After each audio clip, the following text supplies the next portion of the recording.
কেমন আছো তোমরা? আশা করি তোমরা সকলেই খুবই ভালো আছো।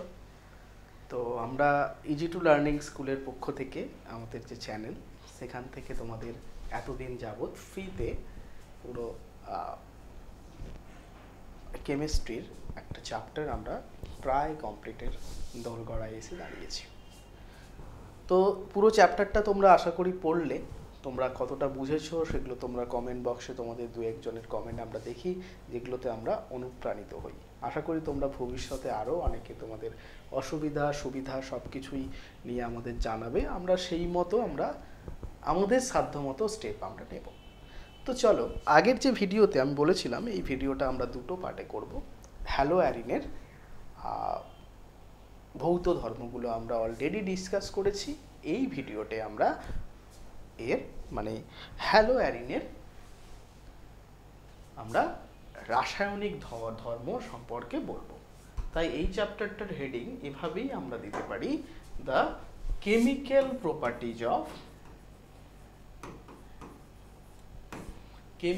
Properties of haloarene. চলো শুরু করা যাক। বলেছে haloarenes does not participate in nucleophilic substitution reaction, মানে এরা কোনো ধরনের SN1 বা SN2 রিয়াকশানে অংশগ্রহণ করবে না। কেন করবে না? এটা সম্পর্কে তোমরা অলরেডি অনেকেই এর আনসারটা দিতে পারবে আমার যা মনে হয় ধারণা থেকে। তবু আমি তোমাদের হয়ে উত্তরটা বলছি। কি হয়, ধরো এটা ক্লোরোবেনজিনের যেই লোন পেয়ারগুলো থাকে তারা কি হবে, বেনজিন রিংয়ের সঙ্গে রেজোনেন্সে পার্টিসিপেট করে। তাহলে এখান থেকে তুমি কি পাবে,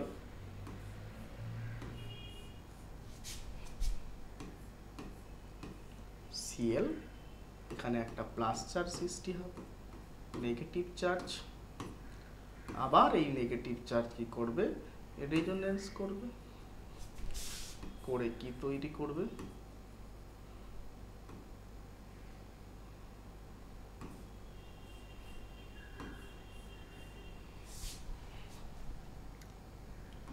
মাইনাস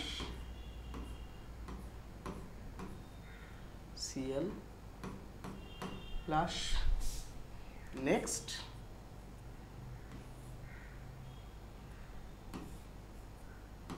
এখান থেকে আমরা কি পাবো,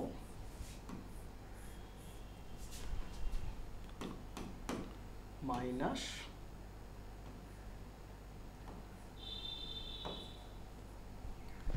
Cl প্লাস। লাস্ট স্টেপ দেখাতে গেলে তাহলে এখান থেকে আমরা কি পাচ্ছি,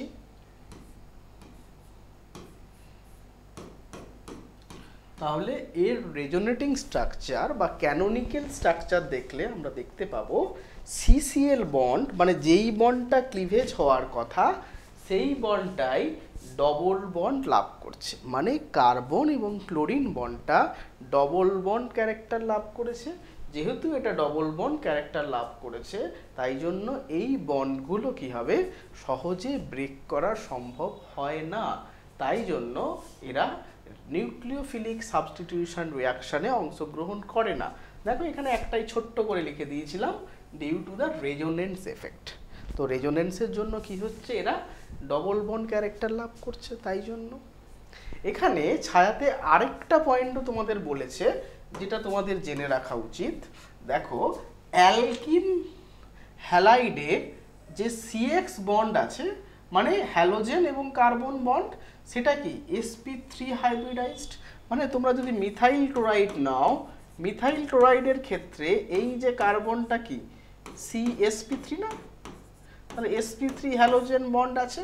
কিন্তু হ্যালো অ্যারিনের ক্ষেত্রে, মানে ক্লোরোবেনজিনের ক্ষেত্রে সেই বন্ডটা কি এইরকম, মানে যেটা হচ্ছে তোমাদের sp2 কার্বনের সঙ্গে X এর বন্ড।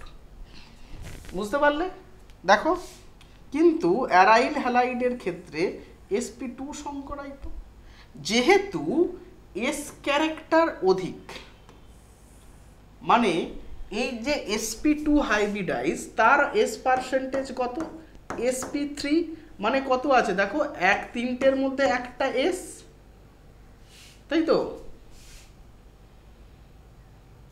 তিনটের মধ্যে একটা এস, তাহলে এটা কত পার্সেন্টেজ দাঁড়ায় দেখো, 33.33%। কিন্তু এখানে কত পার্সেন্টেজ এস দেখো, চারটের মধ্যে একটা, মানে 100 করলে হয় 25%। তাহলে এক্ষেত্রে sp2 কার্বনের কি হবে, এস ক্যারেক্টার বেশি, আর এস ক্যারেক্টার যত বেশি হয় কম এস ক্যারেক্টার sp3, তাই না, আকারে কি হয়, ছোট হয়। তাই অ্যারাইল এবং ভিনাইল হ্যালাইডের চেয়ে sp2 অভিলেপন বন্ধন ক্ষেত্রে অভিলেপনে গঠিত, হ্যাঁ, মানে sp3 তে এস ক্যারেক্টার কম, এস ক্যারেক্টার কম মানে আকারটা বড় হয়, আর যেখানে এস ক্যারেক্টার বেশি তার আকারটা ছোট হয়।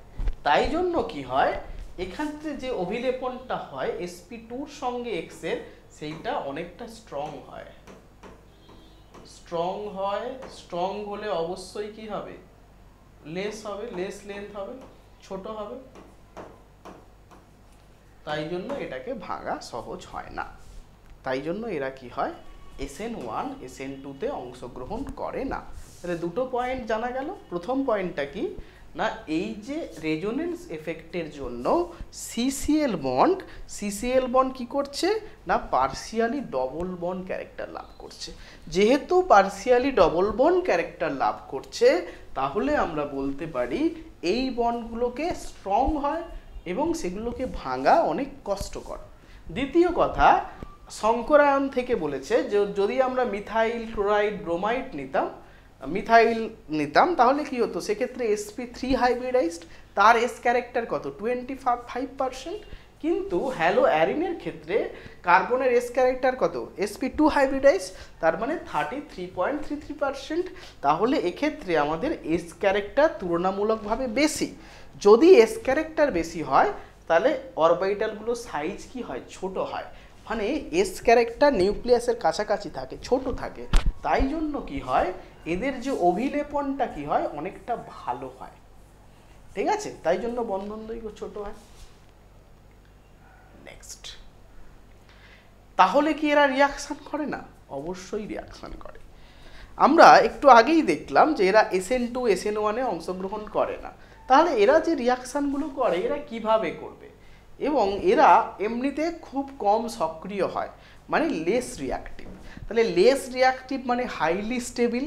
কেউ যদি হাইলি স্টেবিল হয় তাকে রিয়াকশান করাতে হচ্ছে, তার মানে তাকে কি হচ্ছে, বেশি এনার্জি দিতে হবে। ধর কেউ খুব ল্যাদখোর, কাজ করতে চায় না, একদম ঠিকঠাক আছে, তাকে দিয়ে যদি কিছু কাজ করাতে হয়, তোকে কি করতে হবে, ভালো কিছু লোভ দেখাতে হবে, বেশি টাকা দিতে হবে, তাই না, বেশি টাকা দিতে হবে, এই টাকার লোভ দেখাতে হবে, কিছু একটা ওকে দেখাতে দিতে হবে। সেই রকম যারা লেস রিয়াক্টিভ হয় মানে তারা হাইলি স্টেবিলাইজ। তো হাইলি স্টেবিলাইজকে রিয়াকশান করাতে গেলে তোকে বাইরে থেকে কি করতে হবে, বেশি এনার্জি সাপ্লাই করতে হবে। কিসের ফর্মে, তুই এনার্জি সাপ্লাই করতে পারিস in the form of heat or in the form of pressure. তোকে হাই প্রেশার অ্যাপ্লাই করতে হতে পারে, তোকে কি অ্যাপ্লাই করতে হতে পারে, হাই টেম্পারেচার অ্যাড করতে হতে পারে। দেখো কি বলেছে, ক্লোরোবেনজিনকে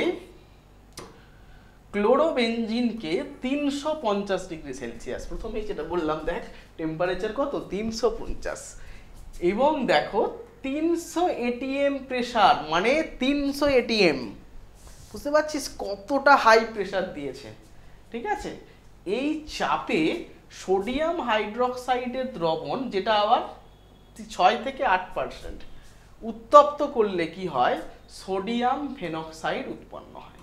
এবং তাকে যদি তুই আবার অ্যাসিডিফিকেশন করিস, মানে drop by drop acid add করিস, তাহলে কি হবে, সেটা ফেনলে পরিণত হবে। তাহলে এই প্রসেসটাকে বলা হয় ডাউ প্রসেস। কি প্রসেস, ডাউ প্রসেস, ঠিক আছে, চলো এই প্রসেসটা কিভাবে হয় আমরা তাহলে একটু মেকানিজমের মাধ্যমে দেখার শুরু করি।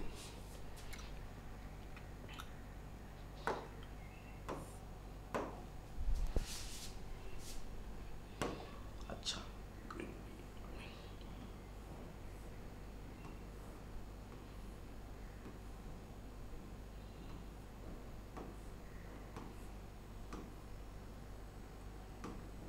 এটা কি আছে? ক্লোরিন। এখানে তোরা জানিস হাইড্রোজেন আছে, ঠিক আছে, প্রত্যেকটাতেই হাইড্রোজেন আছে। এইবার রিয়াকশনে যখন আমি কি দিচ্ছি, বেস দিচ্ছি, বেসটার নাম কি?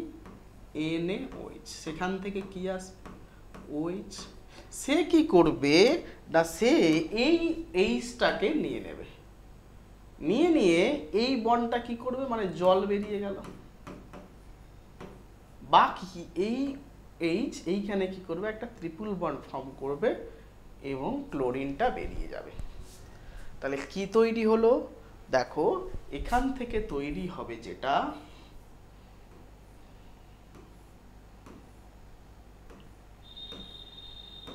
একটা অদ্ভুত ধরনের কম্পাউন্ড। এটা তোরা আজ অব্দি দেখেছিস কিনা আমার মনে নেই, আমার খেয়াল হচ্ছে না যে তোরা এটা দেখেছিস, এরকম আমার মনে হয় তোরা দেখিসনি।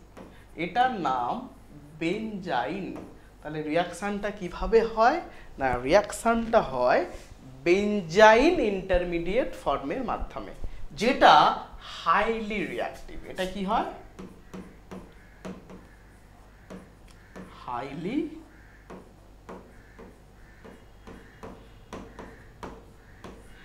রিয়াক্টিভ। দেখো এইখানে সুন্দর করে বলেছে, এক্ষেত্রে বিক্রিয়াটি বেনজাইন নামক সক্রিয় অন্তর্বর্তী যৌগ গঠনের মাধ্যমে হয়। তাহলে কি হলো, বেনজাইন গঠনের মাধ্যমে রিয়াকশনটা হচ্ছে।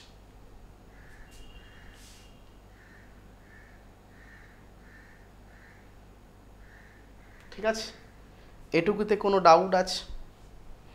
আশা করি এটুকুতে কোনো ডাউট নেই। সেকেন্ড স্টেপে কি হয়,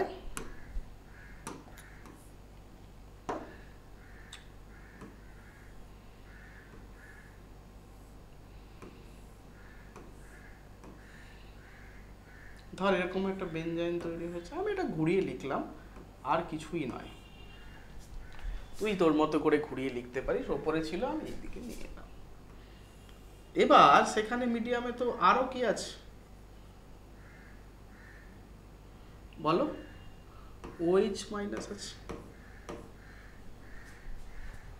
ঠিক আছে, সেই OH মাইনাস গিয়ে এইখানে অ্যাটাক করবে, আর এই বন্ডটা এইখানে খুলে চলে আসবে ইলেকট্রনটা। তাহলে দেখ এইবার স্টেপে কি হলো,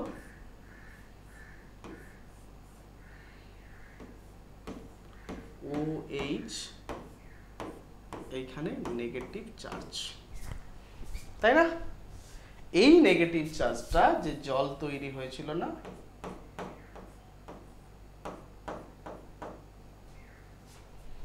ঠিক আছে, বা আরো বলতে পারিস কি হয়,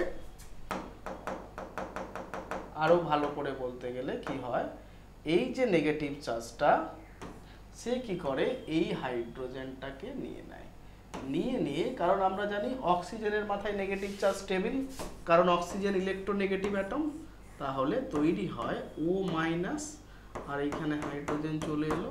এবার সেইটাকে স্টেবিলাইজ করার জন্য মিডিয়ামে Na প্লাস আছে, এটার নাম কি হলো, ফেনক্সাইড আয়ন। ঠিক আছে, সেই ফেনক্সাইড আয়নকে যদি তুই কি দিস না, ডাইলুট HCl অ্যাড করিস, তাহলে রিয়াকশন করে যাবে, NaCl তৈরি করবে, আর এটাকে ফেনল তৈরি হবে। তাহলে এই যে রিয়াকশনটা হলো, পুরো রিয়াকশনটা ক্যারিড আউট হলো কোন ইন্টারমিডিয়েটের মাধ্যমে না, বেনজাইন ইন্টারমিডিয়েটের মাধ্যমে। প্রথম OH মাইনাস কি করবে, H প্লাস গেন করবে, গেন করে ক্লোরিনটা বের করে দিয়ে বেনজাইন তৈরি করবে। তখন বেনজাইনের যে কোনো একটা কার্বন সেন্টারে OH গিয়ে অ্যাটাক করলো, তখন অপর কার্বনে নেগেটিভ চার্জ সৃষ্টি হবে। আমরা জানি একটা ইলেকট্রোনেগেটিভ অ্যাটমের মাথায় যদি নেগেটিভ চার্জ আসে তাহলে সেটা হাইলি স্টেবল। তাই জন্য কি হবে, এইখানের যে নেগেটিভ চার্জ সে হাইড্রোজেনটাকে নিয়ে নেবে, অক্সিজেনের মাথায় নেগেটিভ চার্জ আসবে এবং Na+ আছে, কমপ্লেক্স তৈরি করবে, সল্ট তৈরি করবে এবং সেটাকে নিউট্রালাইজ করার জন্য অম্লায়িত করব আমরা ডাই2HCl দিয়ে, তৈরি হয়ে যাবে ফেনল।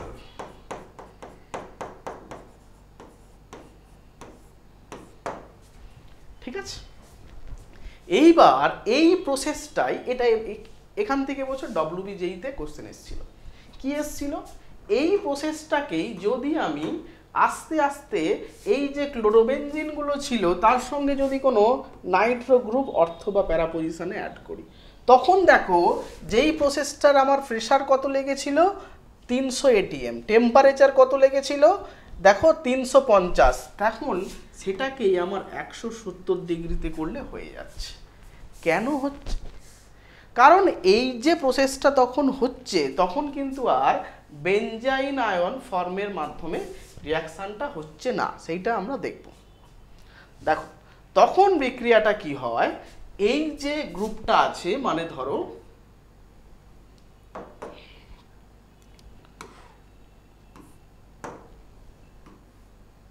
ক্লোরোবেনজিন,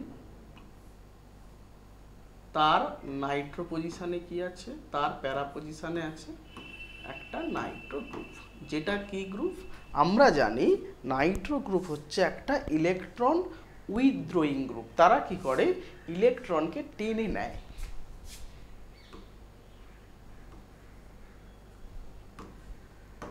যেহেতু ইলেকট্রনকে এই দিকে টানছে তার কারণে কি হবে, এখানে একটা পার্সিয়ালি ডেল্টা প্লাসটা আরো বেশি পরিমাণ তৈরি হবে, হ্যাঁ কি না?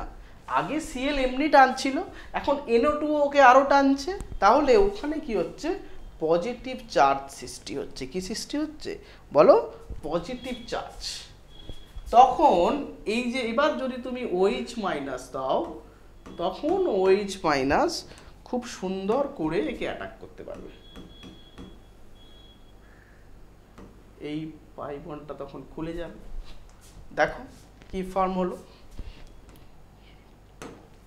যেটা ফর্ম হলো সেটা হলো, মেকানিজমগুলো একটু ফলো করবে। দেখো Cl যেমন ছিল, এখন কি অ্যাড হয়েছে, OH, এখানে কি এলো নেগেটিভ, এই বন্ড যেমন ছিল, কোনো চেঞ্জ হয়নি।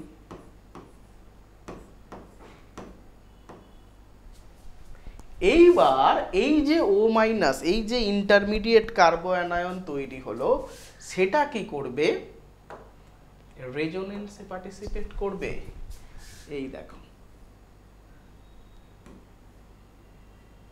এইভাবে রেজোনেন্স হবে। তার মানে তুমি এর রেজোনেটিং স্ট্রাকচারগুলো, একটা ফর্মই আমি আঁকছি, আরো অনেক ফর্ম আছে,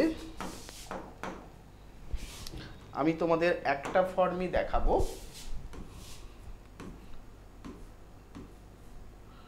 কি হবে দেখো, এই বন্ডটা কি হয়ে গেল, ডবল বন্ড, এটাও O-, O-,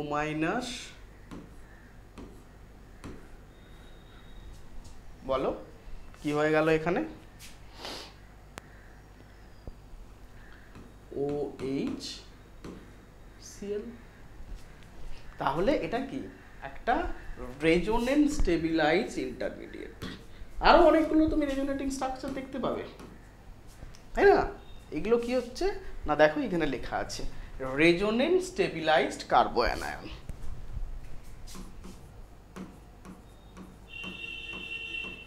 যদি একটা রিয়াকশন সে কি হয়, ইন্টারমিডিয়েটগুলো স্টেবিলিটি পায়, তাহলে রিয়াকশনগুলো সুন্দরভাবে হবে। যদি দেখো যে ইন্টারমিডিয়েট স্টেবিলিটি নয়, তাহলে সেই রিয়াকশনগুলো হতে চায় না।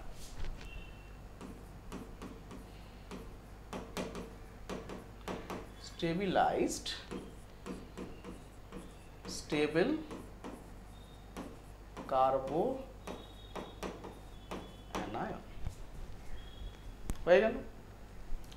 এইবার সেই রেজোনেন্স স্টেবিলাইজড কার্বো অ্যানায়ন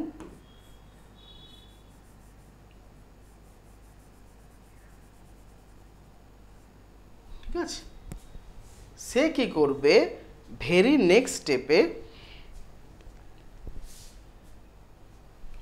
এই যে পাই বন্ডটা আছে সেই পাই বন্ডটা, আমি এটাকে আরেকবার লিখে নিচ্ছি। প্রথমে যেটা ছিল, প্রথমে আমরা যেটা পেয়েছিলাম carbon অ্যানায়নটা Cl OH, sorry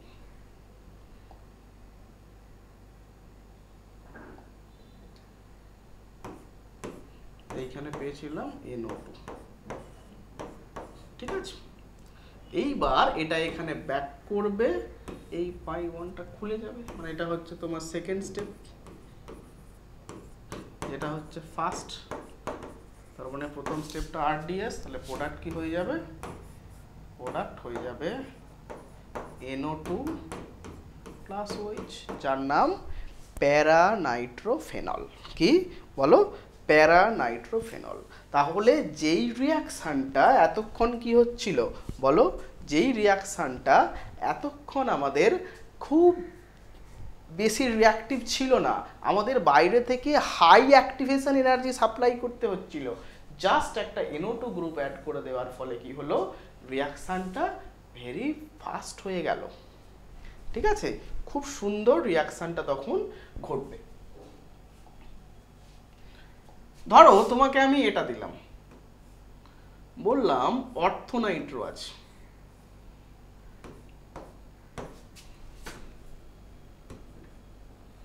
Cl NO2, এর ক্ষেত্রেও এক্সটেন্ডেড রেজোনেন্স হবে, মানে এর ক্ষেত্রেও প্রোডাক্টটা কি পাবে,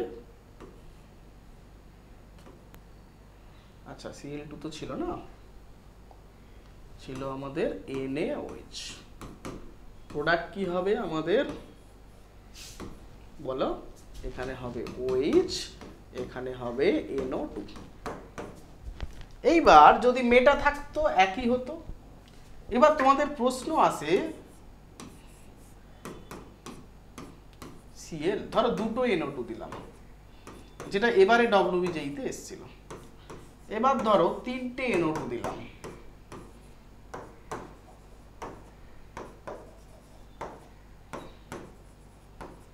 এটা দিলাম 1 নম্বর, এটা দিলাম 2 নম্বর, এটা দিলাম 3 নম্বর। তাহলে কথা হলো এই তিনটের মধ্যে কোনটা সব থেকে বেশি রিয়াক্টিভ হবে। দেখো তিনটে মাইনাস আই, এটার জন্য মাইনাস আই, এটার জন্য মাইনাস আই, এটার জন্য মাইনাস আই, তার ফলে এখানে কি হাইলি পজিটিভ হবে, তার মানে 3 নম্বরটা সব থেকে ভালো হবে, তারপর 2 নম্বর, তারপর 1 নম্বর, ঠিক আছে।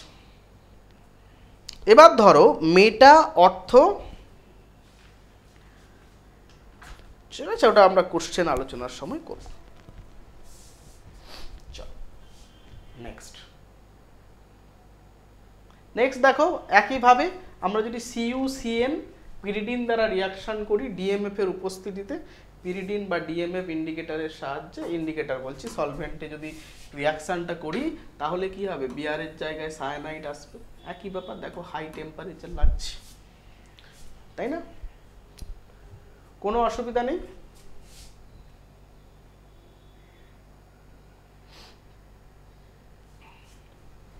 এবার দেখো এইগুলোর feudal cap reaction, nitration reaction, এগুলো তোমরা এই যে হ্যালোজিনেশন আমরা একটু আগেই তোমাদের করিয়ে দিয়েছি, মানে আমরা তোমাদের করিয়েছি, ধরো এইটা করিয়েছি অলরেডি,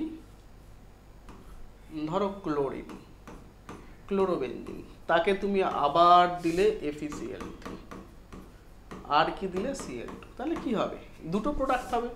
দুটো প্রোডাক্ট মানে অর্থ পজিশন Cl, এটা একটা হবে, আর একটা কি হবে, প্যারাতে যাবে Cl, আমরা কি জানি প্যারাটা হচ্ছে আমাদের major product due to the less steric hindrance.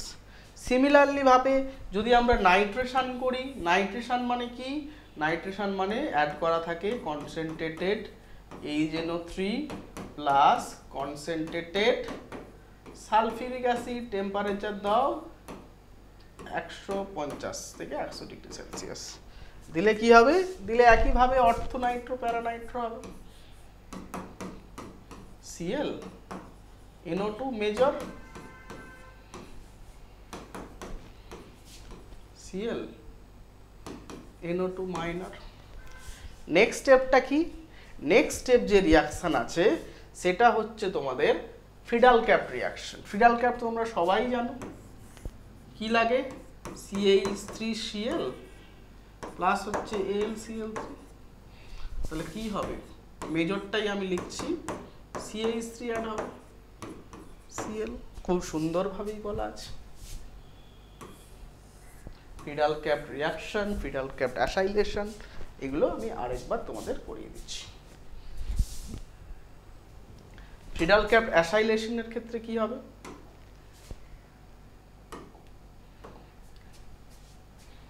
Just chlorine তো থাকবেই, ক্লোরোবেনজিন, তার রিয়াকশন হচ্ছে।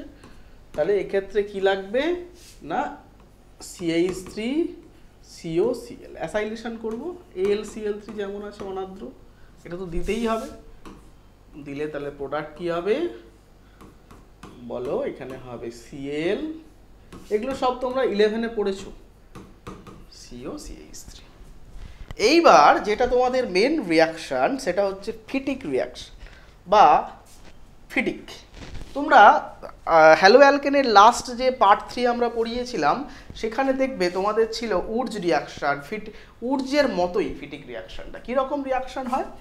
ধরো দুটো তুমি মানে এখানে তুমি হেডিং করতে পারো রিয়াকশন উইথ সোডিয়াম, মানে ধাতুর সঙ্গে বিক্রিয়া। কি হয়? এটা কি নিলাম আমি? ক্লোরোবেনজিন, এর সাথে 2 অণু সোডিয়াম নাও, আবার ক্লোরিন নাও, দিলে কি কেস হবে না এই যে ClNaCl এরা বেরিয়ে যাবে। সলভেন্ট দিতে হবে ড্রাই ইথার। তোমরা জানো কেন ড্রাই ইথার দিতে হবে? কারণ জলের সঙ্গে জল দিলে রিয়াকশন করবে না, হাইলি রিয়াক্ট করে যাবে সোডিয়ামের সাথে। তাহলে বেরিয়ে কি হয়ে যাবে? এরকম একটা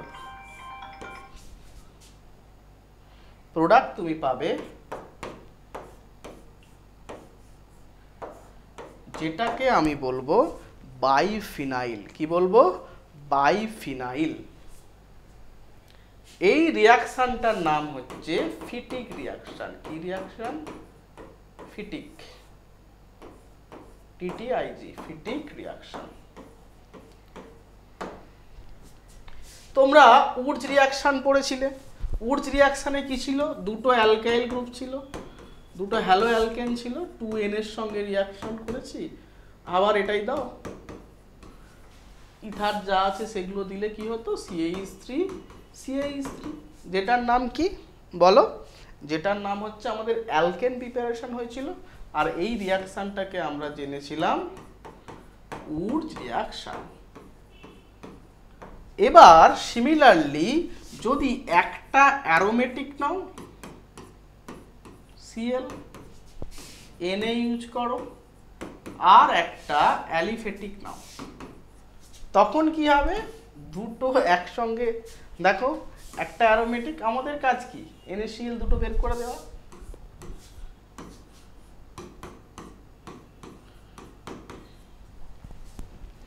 এই রিয়াকশনটাকে আমরা বলবো উডস ফিটিক রিয়াকশন।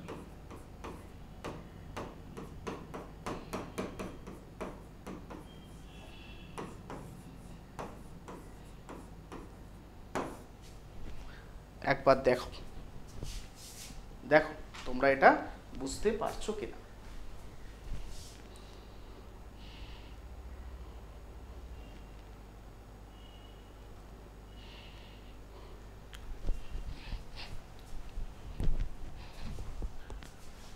তাহলে যদি দুটো হ্যালো অ্যালকেন সোডিয়ামের সঙ্গে রিয়াকশন করে তাকে আমরা বলবো, তখন কি তৈরি হবে? অ্যালকেন তৈরি হবে, তখন তাকে আমরা বলবো উডস রিয়াকশন। এবার দুটো অ্যারাইল মানে ধরো হ্যালো অ্যারিন রিয়াকশন করেছে, আগেরটাই দেখিয়েছি, এই দেখো দুটো হ্যালো অ্যারিন, তাহলে তখন যে করছে যে বাইফিনাইল প্রোডাক্ট পাচ্ছি, তখন আমরা বলবো ফিটিক। এবার কি নিয়েছি? একটা অ্যারাইল নিয়েছি,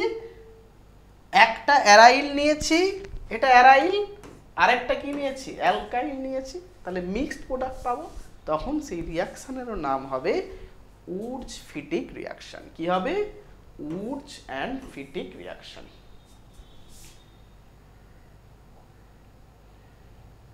দেখো ফিটিক রিয়াকশন আমরা পড়লাম।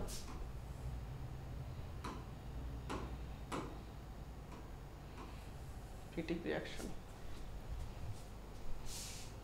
উডস ফিটিক পড়ে নিয়েছি।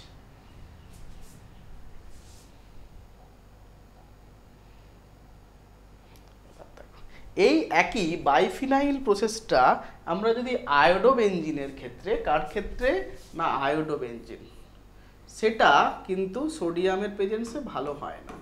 সেটাকে যদি তুমি কপার দিয়ে করো, কি দিয়ে করো, কপার,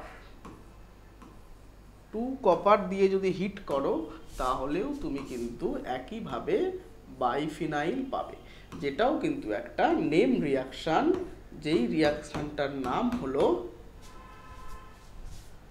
বলো, যেই রিয়াকশনটার নাম হলো উলম্যান রিয়াকশন। কি রিয়াকশন? উলম্যান।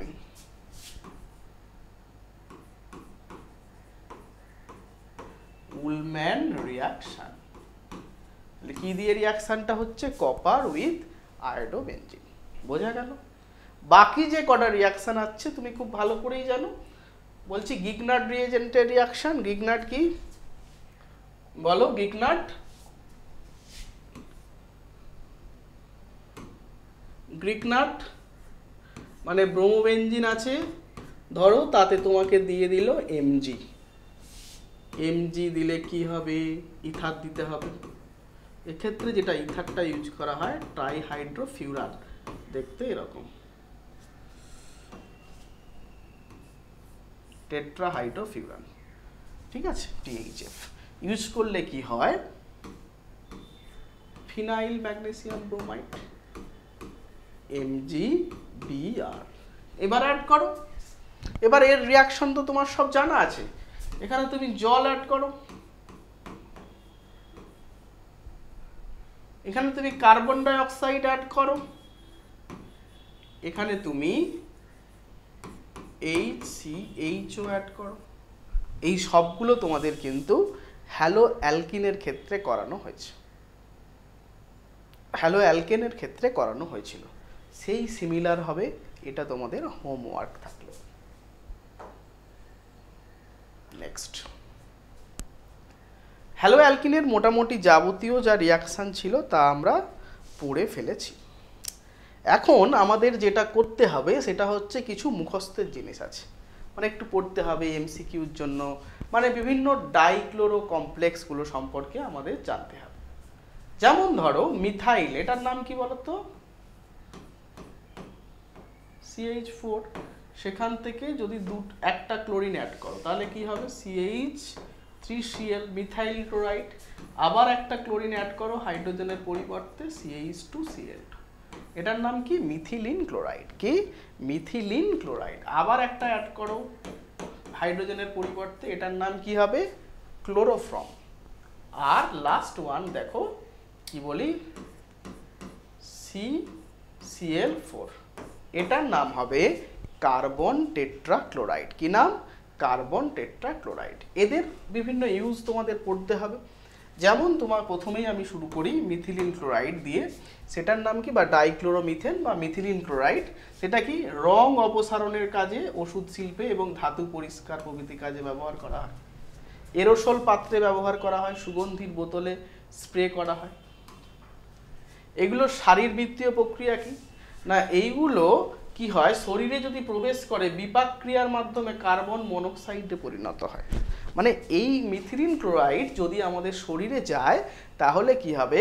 এরা পাচন ক্রিয়ার মাধ্যমে কার্বন মনোক্সাইডে পরিণত হয়। আর কার্বন মনোক্সাইড পরিণত না হওয়া মানেই চলো এ জীবন শেষ। তারপরে কি হলো? চামড়ায় এটি সরাসরি লাগলে ভীষণ জ্বালা করে এবং চামড়া লাল হয়ে যায়, এবং চোখে যদি কোনো কারণে এটা লাগে তাহলে কর্নিয়া পুড়ে যেতে পারে, মানে খুব ক্ষতিকারক একটা জিনিস। 3 নম্বর কি বলেছে? এটা আমাদের যে কেন্দ্রীয় nervous system, central nervous system আছে CNS, তার উপর ক্রিয়া করে, মানে নার্ভ ফেল করে দিতে পারে। বায়ুতে অতি সামান্য পরিমাণ মিথিলিন ক্লোরাইডের উপস্থিতি আমাদের শ্রবণ শক্তি, দৃষ্টিশক্তি এগুলো হ্রাস করে। মানে এর মাত্রা যদি বায়ুতে খুব বেশি হয়ে যায় আমরা ঠিকঠাক শুনতে পাবো না, আমরা ঠিকঠাক দেখতে পাবো না। আরও কি হবে না, আমাদের মাথা ঝিমঝিম করবে, বমি বমি ভাব হবে, আঙ্গুল, পায়ের আঙ্গুল এগুলোতে অসাড় হয়ে আসবে। তাহলে মিথিলিন ক্লোরাইড কিন্তু একটা অত্যন্ত ক্ষতিকারক জিনিস, বা ডাইক্লোরোমিথেন। 3 নম্বর কি আসছে না, 3 নম্বর যেটা আসছে সেটা হচ্ছে ট্রাইক্লোরোমিথেন, যাকে আমরা বলি ক্লোরোফর্ম। তোমরা যদি দেখো ক্লোরোফর্ম যখনই তোমরা ল্যাবে কাজ করবে, ক্লোরোফর্মকে দেখবে রঙিন বোতলে রাখা হয়। কোথায় রাখা হয়? রঙিন বোতলে। কেন রঙিন বোতলে রাখা হয়? কারণ এই ক্লোরোফর্ম সে অক্সিজেনের সঙ্গে রিয়াকশান করে, রিয়াকশান করে ফসজিন তৈরি করে, যেটা কি CH-Cl3 কার সঙ্গে রিয়াকশান করবে? অক্সিজেন। অক্সিজেনের সঙ্গে রিয়াকশান করে কখন না, বোতল যাই আটকাও উপরেতে একটু ভ্যাকেন্ট আছে, এরিয়াল অক্সিজেন পেয়ে যাবে, কিন্তু রিয়াকশানটা হয় সানলাইটের প্রেজেন্সে। তাহলে কি তৈরি হয় না, COCl2, যার নাম হলো ফসজিন। ঠিক আছে, সেই ফসজিন কি করে? সেই ফসজিন আমাদের প্রচণ্ড শরীরের পক্ষে ক্ষতিকারক, মানে কোনোভাবে যদি আমাদের চায় তাহলে কিন্তু খুবই ক্ষতি করবে, আমাদের সাথে খুবই ক্ষতি করবে। তাই কি করা হয়, এই ড্রপ একে রঙিন বোতলে রাখা হয়। তাহলে কি হবে? সূর্যালোক প্রবেশ করবে না, রিয়াকশান হবে না। তারপরেও যদি রিয়াকশান হয়ে যায়, এই জন্য আমরা কি করি, এতে কিছু পরিমাণ C2H5OH ইথাইল অ্যালকোহল অ্যাড করে দিই। যদি ইথাইল অ্যালকোহল অ্যাড করা হয় তাহলে ফসজিন এর সাথে রিয়াকশান করে এই কম্পাউন্ডটা তৈরি করবে, O(C2H5), যার নাম কি ডাই ইথাইল কার্বনেট। কি ডাই ইথাইল কার্বনেট আর HCl তৈরি করবে, যেটা অতটাও ক্ষতিকারক নয়। তাহলে প্রথম কথা কি হলো, যে ক্লোরোফর্মগুলো আমরা পাই, ক্লোরোফর্মে সেটা যদি সানলাইটের প্রেজেন্সে চলে আসে, প্রথম কথা রঙিন বোতলে রাখবো, কারণ যদি রঙিন বোতলে রাখি তাহলে এরা সানলাইট পাবে না, তাহলে এদের অক্সিডেশন রিয়াকশন, এরিয়াল অক্সিজেন নিয়ে এরা যে ফসজিনে পরিণত হয়, যা অত্যন্ত বিষাক্ত, সেইটা তৈরি হয়ে যেতে পারে। এবার যদি কোনোভাবে তৈরি হয়ে যায়, ধরো তুমি কোনোভাবে দিয়েছো, কেউ ঢাকনা খুলে অনেকক্ষণ রেখে দিয়েছে, সূর্যালোক পেয়ে গেছে, একটা তো ভয় থাকে। তো সেইটাকে এড়ানোর জন্য আমরা ল্যাবে কি করি, প্রথমেই যখনই বোতলে আমরা ক্লোরোফর্ম রাখি, ওতে সামান্য পরিমাণে 2 থেকে 3 ড্রপ ইথাইল অ্যালকোহল অ্যাড করে রাখি।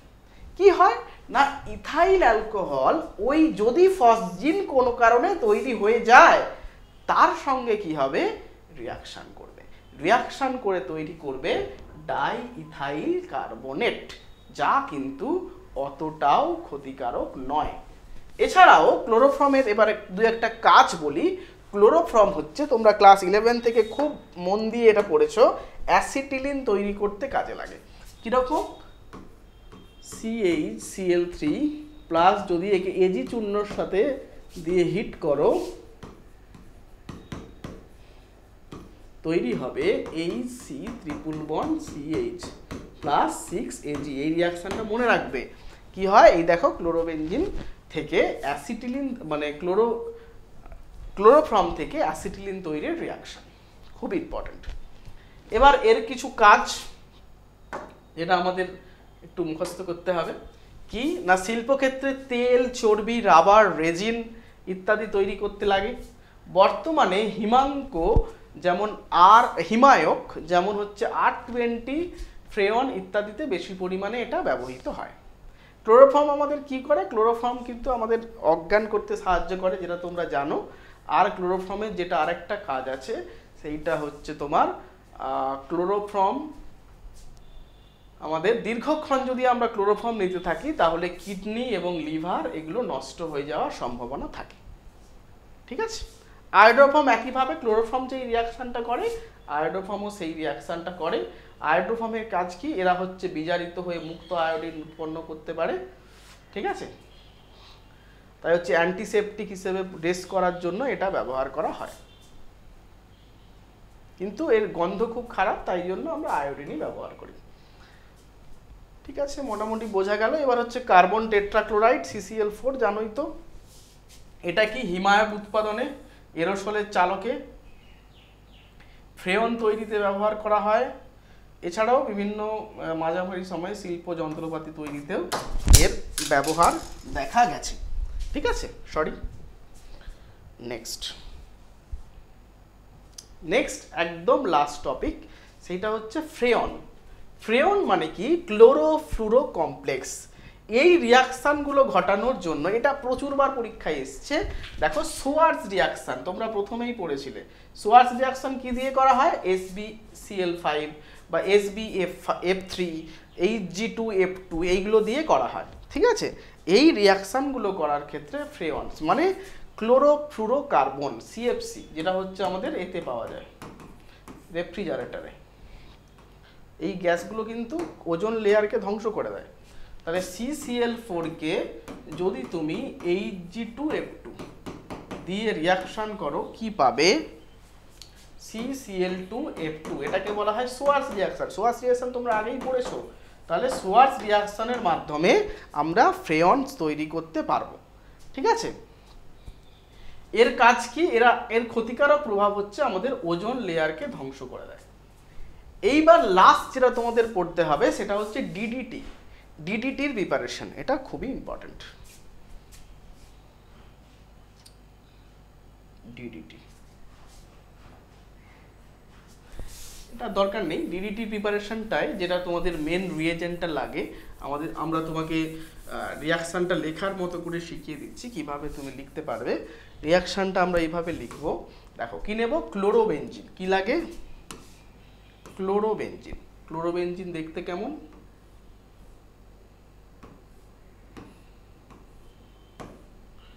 Chlorobenzene HCl। আরো একটা ক্লোরোবেনজিন নাও,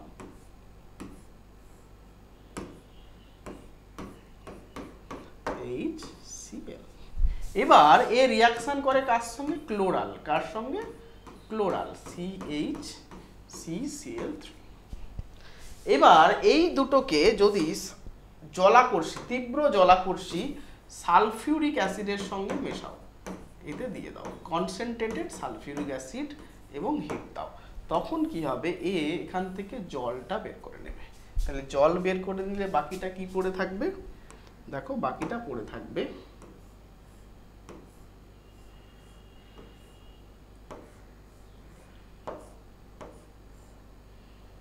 তাই তো। দেখো তাহলে এখানে কি আছে? জল বের করলে কার্বন, হাইড্রোজেন, CCl4, সরি 4 নয়, CCl3, Cl। এই কম্পাউন্ডটার নাম হলো DDT, যেটা আমরা কীটনাশক মারতে ফাটতে ব্যবহার করতাম। দেখো কত সোজা। তাহলে এই যে DDT প্রিপারেশন হলো, সেই DDT প্রিপারেশনের জন্য কি লাগছে? ক্লোরাল। এটা খুব মনে রাখবে, এটার নাম কি? ক্লোরাল।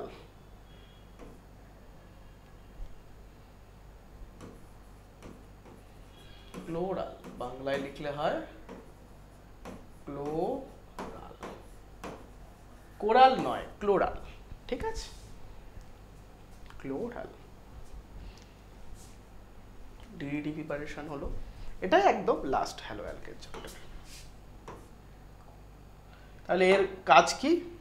তাহলে এর নামটা কি হলো? দেখো ডাইক্লোরো ডাইফিনাইল ট্রাইক্লোরো ইথেন। দেখো দুটো কার্বন, একটা দুটো, কি হচ্ছে? দেখো ডাইক্লোরো ডাইফিনাইল ট্রাইক্লোরো ইথেন, তাই জন্য নামটা হয়েছে DDT।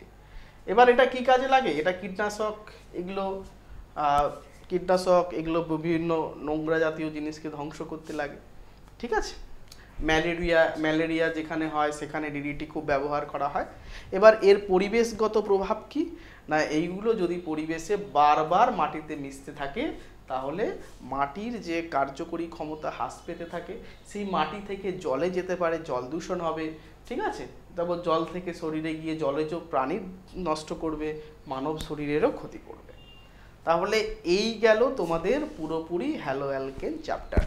আশা করি হ্যালো অ্যালকেন, হ্যালো অ্যারিন তোমাদের আজকে আমি শেষ করলাম। তোমরা সবাই পুরো ভিডিওটা যারা দেখোনি, যারা শুধু মাঝে থেকে দেখছো, সবাইকে বলবো পুরো ভিডিওটা একবার দেখো। পুরো ভিডিওটা যদি তোমরা একবার দেখো তাহলে দেখবে তোমাদের হ্যালো অ্যালকেন চ্যাপ্টারে সেভাবে কোনো অসুবিধা হবে না। যদি কোনো অসুবিধা হয় আমাদের হোয়াটসঅ্যাপ চ্যানেল, আমাদের ইউটিউব ভিডিওর নিচে তোমরা কমেন্ট করতে পারো, সেইগুলো নিয়ে আমরা যথারীতি তোমরা একবার করে দেখো, আমরা অবশ্যই কোনো না কোনো পদক্ষেপ নিয়ে তোমাদেরকে সেটা বুঝিয়ে দেব। চলো সবাই ভালো থেকো।